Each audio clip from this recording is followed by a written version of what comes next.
Question number 5 to Ururoa Flavell. Tēnā koe, Mr. Speaker. Kia ora tātou. Ko taku pātai ki te minita mō ngā prihimana to the Minister of Police. Is the government taking any action in response to the unprecedented recommendation from the Police Association? Order. I'm sorry to interrupt the member. This question was transferred, so it is not to the Minister of Police. It is to the Minister of Justice. Would the member like to start his question again? It's to the Minister of Justice. Thank you. The Minister of Justice.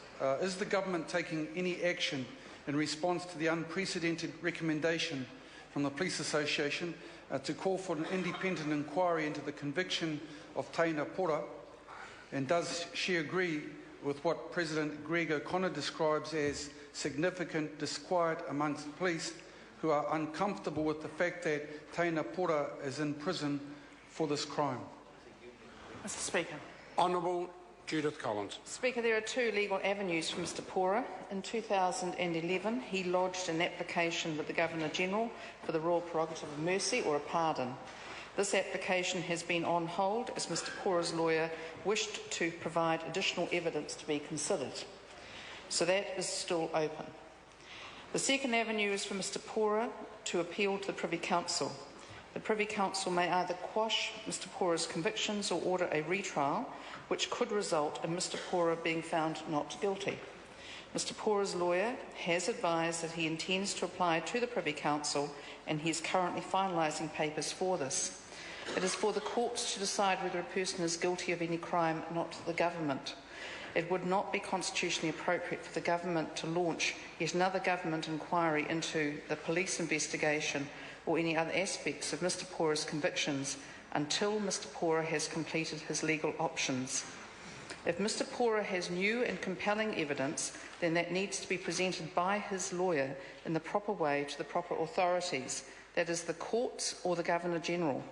The third avenue of inquiry that could be initiated by the Police Association or any other affected person, including Mr. Pora, is to lodge a complaint with the Independent Police Conduct Authority, which exists for the purpose of independently inquiring into any allegations of police conduct. Supplementary question to Ururoa Flavell. Point of order, Mr. Speaker. Point of order to Ururoa Flavell. Mr. Speaker, I appreciate the explanation given by the Minister. It's pretty full.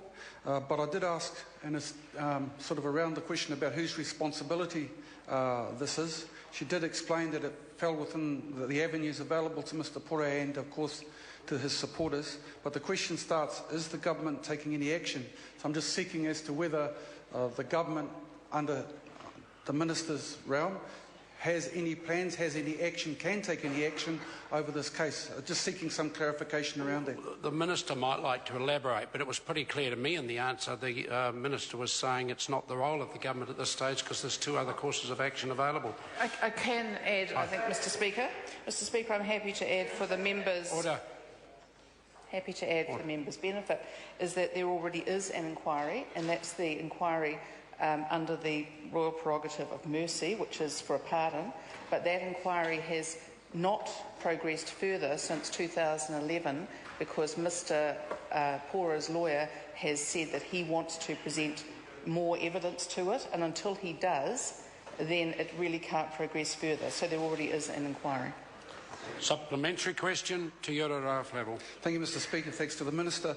What impact does she think that the accumulated impact of the police conduct, the police investigation and their very public call for an inquiry into the conviction of Teina Pora has on the general confidence and trust of New Zealanders in the justice system? Honourable Judith Collins. Well, Mr. Speaker, I think it's a very good point that the member has raised. The fact is, though, is that at the moment I have Ministry has is administering 12 applications for pardons and 3 applications for compensation claims. So at any time, and this is a pretty normal time in these matters, we have 15 claims of either that are for a pardon or for compensation. So this is quite a publicly heard matter. But it is absolutely right in a democracy that people should be able to state what they think, and if they want to, and they have concerns about any police conduct, in Mr. Pora's case, then I will repeat what I've said before today, which is that they should make a complaint to the Independent Police Conduct Authority, which is the body that has statutory authority and power to investigate any, and I would suggest anyone has any genuine concerns that is exactly what they should do. Supplementary question, Andrew Little. Thank you, Mr. Speaker. Given that neither an appeal to the Privy Council nor an application for the Royal Prerogative of Mercy can deal with the serious allegations now being made about the police investigation and the handling of the case by prosecuting counsel, and that the Independent Police Conduct Authority cannot deal with both, does she not see that an inquiry into this matter is now urgently required? Honourable Judith Collins. Well, Mr. Speaker, I believe that the member is getting ahead of himself. This matter still has an appeal right to the Privy Council, and it also has an open application for a pardon. So the normal course of events would be is that either a complaint is made to the IPCA, which would normally deal with these matters post any court proceedings, which I think is the correct order. But also, if the member has any concerns as to prosecution behaviour in terms of Crown law, then I would have thought that a letter of complaint on those lines to the Attorney-General would be the correct course of action. Question number 6, Dr. Russell Norman. Thank you, Mr. Speaker. My question is to the Prime Minister.